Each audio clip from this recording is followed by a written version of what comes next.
रसूलुल्लाह सल्लल्लाहु ताला अलैहि वसल्लम ने कहीं भी अपना वक्त बर्बाद नहीं फरमाया कि नहीं ये मुझे क्या कह रहे हैं, ये शायर कह रहे हैं, मैं साबित करूं मैं शायर नहीं हूं।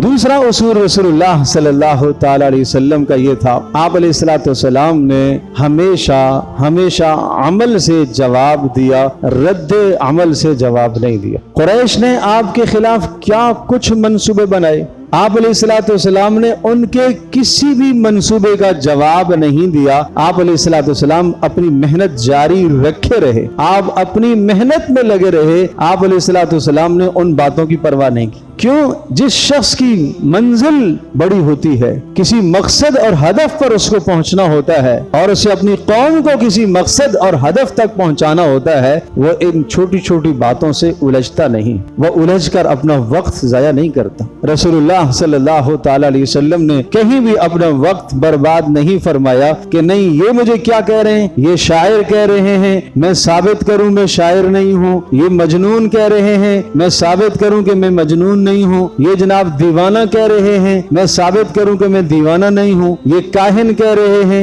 मैं साबित करूं। नहीं, प्यारे पैगंबर सल्लल्लाहु ताला अलैहि वसल्लम ने हमेशा अमल पर तवज्जो दी। तो कुरैश के किसी भी मजालिम और किसी भी ज्यादती और किसी भी उनकी तरफ से होने वाले जुल्म और ज्यादती का जवाब आपने जुल्म और ज्यादती से नहीं दिया, बल्कि रसूलुल्लाह सल्लल्लाहु अलैहि वसल्लम ने अमल से जवाब दिया। आप अलैहिस्सलातु वस्सलाम आगे बढ़ते रहे, मेहनत फरमाते रहे। किसी की बातों में आकर आपने अपनी मेहनत को नहीं छोड़ा।